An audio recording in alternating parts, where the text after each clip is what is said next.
Thank you, Chairman. I was able to hear the other opening statements. I was just having a hard time connecting myself. All right, so I know the feeling, Mr. Zuckerberg.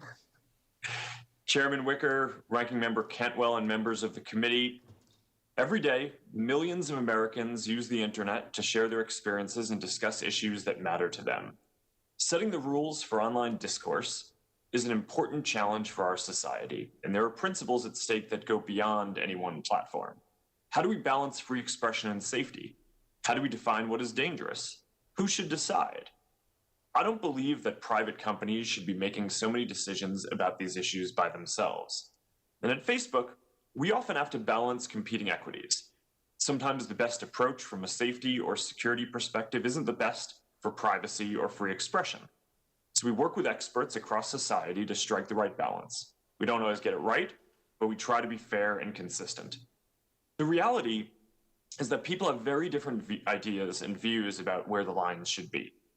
Democrats often say that we don't remove enough content, and Republicans often say we remove too much. I expect that we'll hear some of those criticisms today. And the fact that both sides criticize us doesn't mean that we're getting this right. But it does mean that there are real disagreements about where the limits of online speech should be. And I think that's understandable. People can reasonably disagree about where to draw the lines.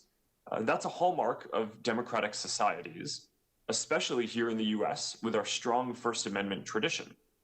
But it strengthens my belief that when a private company is making these calls, we need a more accountable process that people feel is legitimate and that gives platforms certainty. At Facebook, we publish our standards and issue quarterly reports on the content that we take down. We launched an independent oversight board that can overturn our decisions, and we've committed to an audit of our content reports.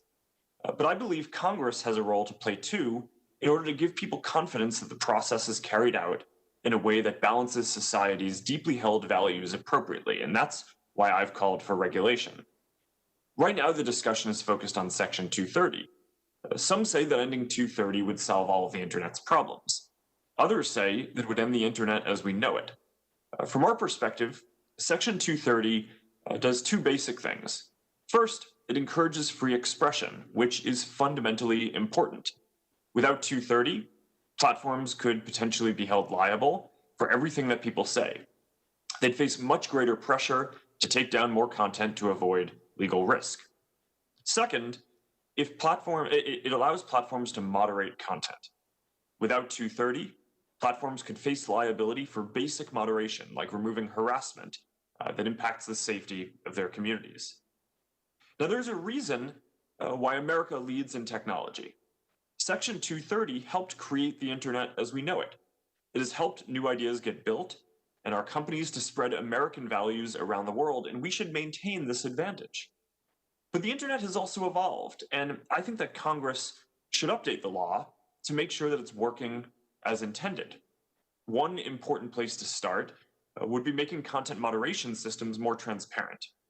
Another would be to separate good actors from bad actors by making sure that companies can't hide behind Section 230 to avoid responsibility for intentionally facilitating illegal activity on their platforms. We're open to working with Congress on these ideas and more. I hope the changes that you make will ring true to the spirit and intent of 230. There are consequential choices to make here, and it's important that we don't prevent the next generation of ideas from being built. Now, although this hearing is about content policy, I also want to cover our election preparedness work. Voting ends in 6 days. We're in the midst of a pandemic, and there are ongoing threats to the integrity of this election. Since 2016, Facebook has made major investments to stop foreign interference. We've hired more than 35,000 people to work on safety and security. We've disrupted more than 100 networks coming from Russia, Iran, and China, and more that were misleading people about who they are and what they're doing, including 3 just this week.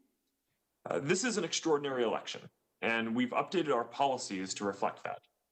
We're showing people reliable information about voting and results, and we've strengthened our ads and misinformation policies. We're also running the largest voting information campaign in US history. We estimate that we've helped more than 4.4 million people register to vote. and 100,000 people volunteer to be poll workers. Candidates on both sides continue to use our platforms to reach voters. And people are rightly focused on the role that technology companies play in our elections. I'm proud of the work that we've done to support our democracy.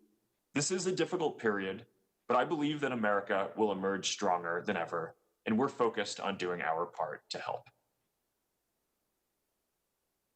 Well, thank you